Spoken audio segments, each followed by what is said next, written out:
அப்பாடா நல்ல வேலை யூஎஸ்ஏ வரதுனால தப்பிச்சோம். இதே இது ஏதாவது பெரிய டீமா இருந்துன்னு வச்சுக்கோங்களேன், ஃபர்ஸ்ட் மேட்சே மானவங்க படுத்திருப்பானுங்க இந்தியால வச்சு, ஒரே அசிங்கமா போயிருக்கும்.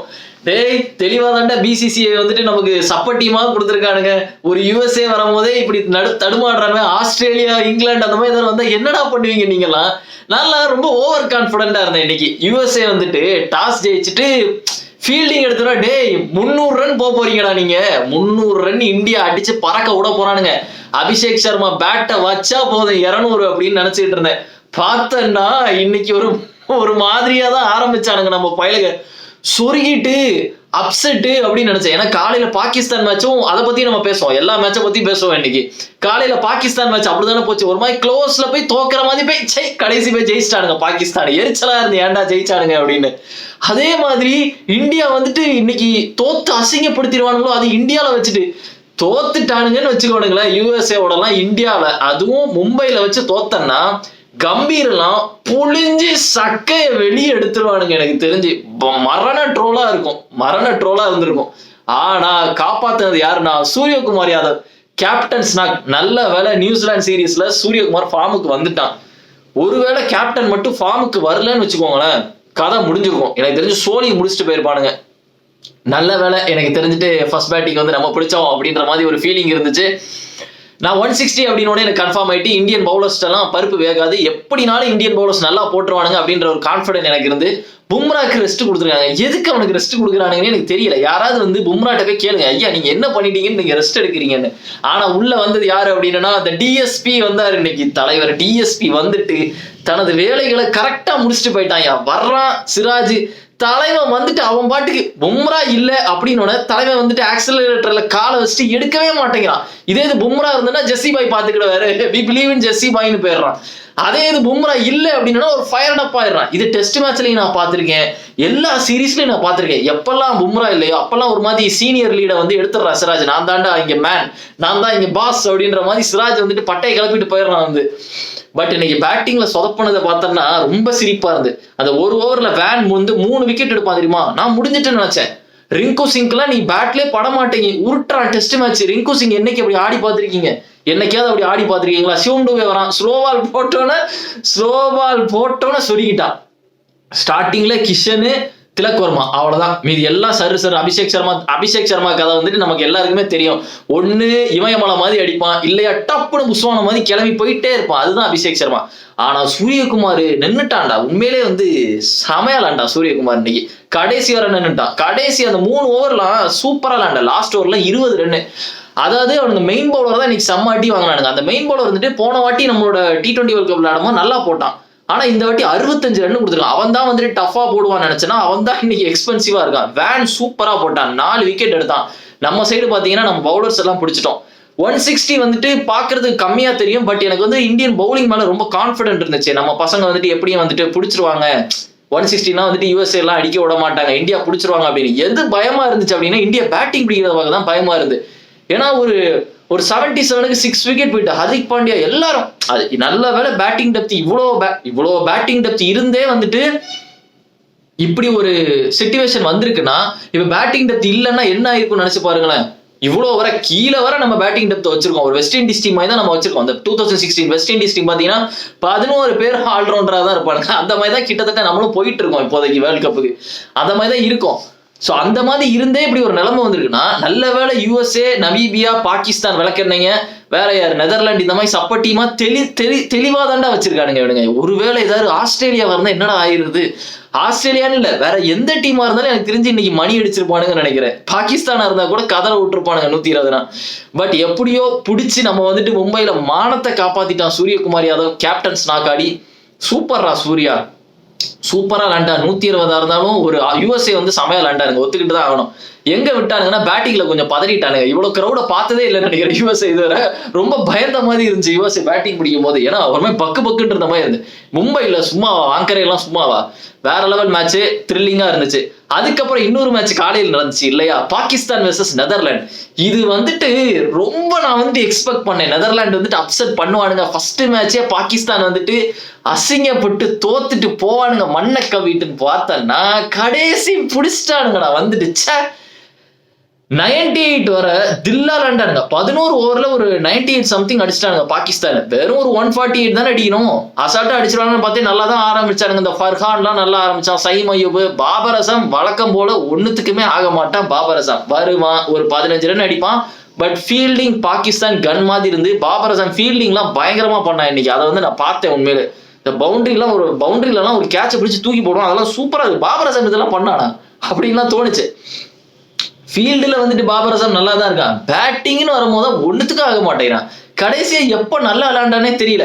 நான் ஆக்சுவலா ரெடி ஆயிட்டேன் ட்ரோல் பண்றதுக்கு. வீடியோ மத்தியானமே தனியா போட்டுடலாமா பாகிஸ்தானுக்கு அப்படிலாம் நினைச்சிட்டு இருந்தேன். ஏன்னா ஆஸ்திரேலியாவை வாஷ் அவுட் பண்ணிட்டு வந்து நெதர்லாண்டவே தோப்பாடு அப்படின்னா அது பாகிஸ்தானா தான் இருக்கும் அப்படின்னு ஒரு ட்ரோல் வீடியோ போடலாம் அப்படின்னு ரெடி ஆகிட்டு இருக்கும் போது எப்படியோ ஜெயிச்சிட்டானுங்கடா. எப்படியோ அந்த 3 6 ஒரு 4 அடிச்சு 19வது ஓவர்ல மேட்சை முடிச்சு குழப்பி பிடிச்சிட்டு போயிட்டான்டா அஷ்ரஃப். எல்லாத்தையும் கெடுத்துட்டா. உண்மையிலே எனக்கு அப்செட் ஆகுது. நான் என்ன நினைச்சேன், ஷஹீன் ஷா அஃப்ரிடி வந்துட்டு நம்ம பார்த்திருக்கோம் எப்பவுமே இந்த சில மேட்ச்லாம் ஒரு 2 6 அடிப்பான், அப்படி லெக் சைட்ல சுத்தி விடுவான், 6 போகும். அவன் தான் ஏதோ பண்ண போறான் அப்படின்னு நினைச்சா கடைசி வந்துட்டு ஃபஹீம் அஷ்ரஃப் வந்துட்டு முடிச்சுட்டு போயிட்டா. உண்மையிலே அன்எக்ஸ்பெக்டட். நான் இப்படிலாம் பாகிஸ்தான் முடிப்பாங்கன்னு எதிர்பார்க்கல. பாகிஸ்தான் சரியும் போது அவ்வளவுதான் முடிஞ்சிச்சு, இன்னைக்கு அப்செட் அப்படின்னு தான் நினைச்சிட்டு இருந்தேன். நெதர்லாந்து ஃபேன்ஸ் எல்லாம் ரொம்ப ஜாலியா இருந்தாங்க, ஹாப்பியா இருந்தாங்க. சிக்ஸ் எல்லாம் வந்துட்டு ரொம்ப ஹாப்பியா இருந்துச்சு இன்னைக்கு ஸ்டேடியம்ல. நெதர்லாந்து டீமே ஜாலியா தான் இருந்து கடைசி வந்துட்டு அஷ்ரஃப் முடிச்சுட்டு போயிட்டான்.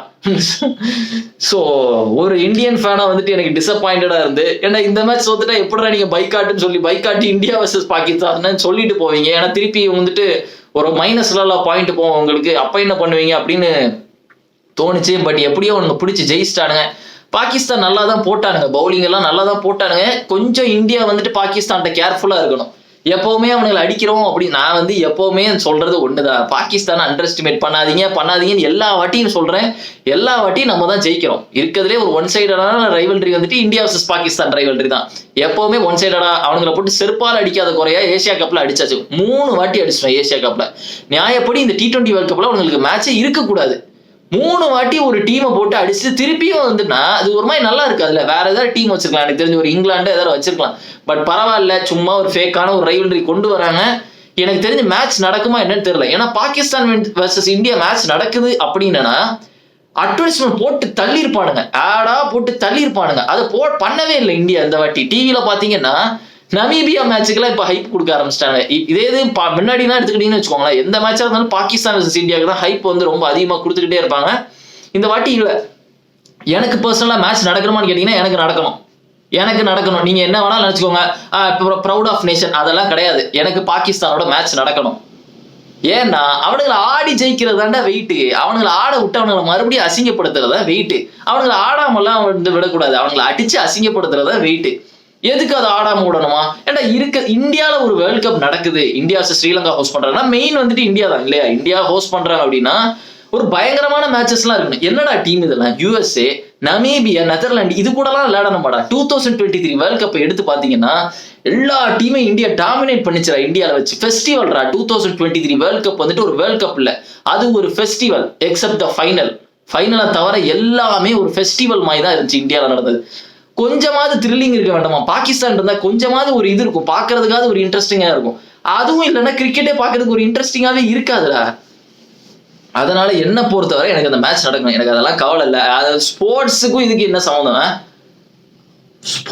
ஸ்போர்ட்ஸா வச்சுக்கோங்க. நீ ஒரு வாட்டி இப்படி விளையாடக்கூடாதுன்னா அப்புறம் கடைசி வரை விளையாடாம போயிட்டே இருப்பீங்க. என்ன பண்ண முடியும்? இப்போ ஒரு ஃபைனல்ல வந்துட்டு பாகிஸ்தானோட ஃபேஸ் பண்ணணும்னா என்ன பண்ணுவீங்க? புரியும் நினைக்கிறேன் எல்லாருக்கும். ஸோ பாகிஸ்தான் எப்படியும் ஜெயிச்சிட்டானுங்க. எனக்கு அப்செட்டா இருந்துச்சு, ரோஸ்ட் பண்ணலாம்னு நினைச்சேன், தப்பிச்சிட்டானுங்க. பார்ப்போம் அடுத்து என்ன பண்றானுங்க அப்படின்னு. இன்னொரு மேட்ச் என்னன்னா வெஸ்ட் இண்டீஸ் வர்சஸ் ஸ்காட்லாந்து நடந்துச்சு. இது வந்துட்டு ஒரு நல்ல ஒரு மத்தியான ஒரு என்டர்டைன்மெண்டான ஒரு வெஸ்ட் இண்டீஸ் பேட்டிங்கை வந்து கொஞ்சம் பார்க்க முடிச்சு. முக்கியமா சிம்ரன் ஹெட்மயர் வந்துட்டு ஒரு அப்கிரேட் பண்ண மாதிரி எனக்கு தெரியுது. பாடியை கொஞ்சம் குறைச்சிருக்கான். சிம்ரன் ஹெட்மயர் வந்துட்டு முன்னாடி ஒரு மாதிரி ஜெல்லி ஃபிஷ் மாதிரி இருப்பான், ஆள் வந்துட்டு புளுக்குன்னு இருப்பான். கொஞ்சம் பாடி ஃபிட்டான மாதிரி இருக்கு, டைமிங் பார்த்து 6 அடிக்கிற மாதிரி இருக்கு. முன்னாடிலாம் காட்டா மாதிரி சுத்துவான்.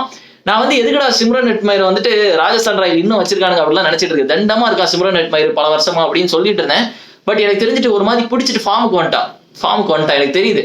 ஏன்னா லாஸ்ட் சில சீரீஸ்னா வந்துட்டு வெஸ்ட் இண்டீஸ்க்கு யாருக்கும் நடந்துச்சு. ஐ திங்க் ஸ்ரீலங்காவா ஏதோ ஒரு டீமுக்கு நடந்துச்சு கைஸ், எனக்கு ஞாபகம் இல்லை. அதுலனா சிம்ரன் ஹெட்மயர் வந்து நல்லாவே பெர்ஃபார்ம் பண்ணா. இன்னைக்கும் செமையா அடிச்சான், ஒரு 64 ரன்ஸ் வந்துட்டு சூப்பரா அடிச்சான். அது மட்டும் இல்ல அவங்க டீம்ல கிங்கும் சரி எல்லாருமே நல்லா விளாண்டாங்க. ஹைலைட் யாரு பாத்தீங்கன்னா ரொமேரியோ ஷெப்பர்ட் வந்துட்டு 5 விக்கெட் எடுத்தா பிளஸ் ஹேட்ரிக்கும் எடுத்துட்டான். சூப்பரா விளாண்டாங்க. ஸ்காட்லாந்து வந்துட்டு இது பத்தாது, இன்னும் கொஞ்சம் நல்லா விளாடணும். பட் வெஸ்ட் இண்டீஸ் வந்துட்டு பிடிச்சிட்டாங்க. இன்னைக்கு வந்துட்டு கொல்கட்டால மேட்ச் நடந்துச்சு. வெஸ்ட் இண்டீஸ் பேட்டிங் பார்க்க கொஞ்சம் நல்லா இருந்துச்சு சொல்ல போனா. எனக்கு தெரிஞ்ச 2024 வேர்ல்ட் கப் இருக்குல்ல, உண்மையிலே நல்ல இன்ட்ரெஸ்டிங்கான வேர்ல்ட் கப். ஏன் தெரியுமா? பிச் ரொம்ப டஃபா இருந்து. இந்த யூஎஸ்ஏ பிச்லனா இந்த இந்தியன் பிச் மாதிரினா இல்ல, ரன் வந்துட்டு அதாவது டோட்டலே வந்து கம்மியா தான் இருக்கும், 120 அந்த மாதிரி தான் இருக்கும். அது அடிக்கிறதே ஒரு பெரிய ஒரு ஆணவ கொலையா இருந்த மாதிரி இருக்கும். ஏன்னா 2024 வேர்ல்ட் கப் எடுத்துக்கிட்டீங்கன்னு வச்சுக்கோங்களேன், T20 வேர்ல்ட் கப் எடுத்துக்கிட்டீங்கன்னா எல்லா மேட்சுமே த்ரில்லிங் மேட்ச் தான். அந்த வேர்ல்ட் கப் பார்த்தவங்க எல்லாருக்குமே தெரியும், எல்லா மேட்சும் ஒரு த்ரில்லிங்கா தான் இருக்கும்.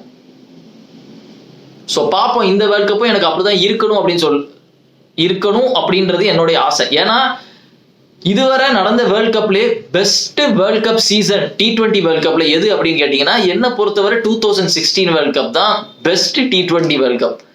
அந்த சீசன்ல நடந்த இந்தியா தான் ஹோஸ்ட் பண்ணாங்க. அந்த சீசன்ல நடந்த எல்லா மேட்சுமே ஒரு மாதிரி பிளாஸ்டா இருக்கும். ஃபைனல் கூட பிளாஸ்ட். கார்லோஸ் பிராத்வைட் வந்து 4 6 பென் ஸ்டோக்ஸ் பால்ல வைப்பான், பயங்கரமா இருக்கும் வெஸ்ட் இண்டீஸ். அதுக்கப்புறம் T20 வேர்ல்ட் கப்பே நடக்கல இல்லையா, ஒரு 4-5 வருஷமா நடக்கவே இல்லை. அதுக்கப்புறம் அதுதான் எனக்கு தெரிஞ்சு கடைசியா பயங்கரமான ஒரு T20 வேர்ல்ட் கப். 2024 செமையான வேர்ல்ட் கப் தான். அதே மாதிரி இந்த வேர்ல்ட் கப் இருக்கணும்னு நினைக்கிறேன். ஏன்னா இந்த மேட்ச் கொஞ்சம் த்ரில்லிங்கா இருந்துச்சா, இந்தியாவுக்கும் யூஎஸ்ஏக்கும் கொஞ்சம் இந்தியாவுக்கே ஒரு தண்ணி காட்டுறானுங்களா அப்படின்ற மாதிரி வந்துட்டு. தோத்திருந்தா தெரிஞ்சிருக்கும்டா இந்தியாவோட நிலைமை. ஃபர்ஸ்ட் மேட்ச் ப்ரெஷர் பயங்கரமா இருந்திருக்கும். அப்படிதான் நினைச்சேன் நான்லாம். முடிஞ்சிச்சு கதை, யூஎஸ்ஏவோடலாம் தோத்துட்டானுங்கன்னா என்னடா இதெல்லாம் அசிங்கண்டா, மூஞ்ச எங்கடா வைக்க போறீங்க அப்படின்ற மாதிரி இருந்திருக்கும்.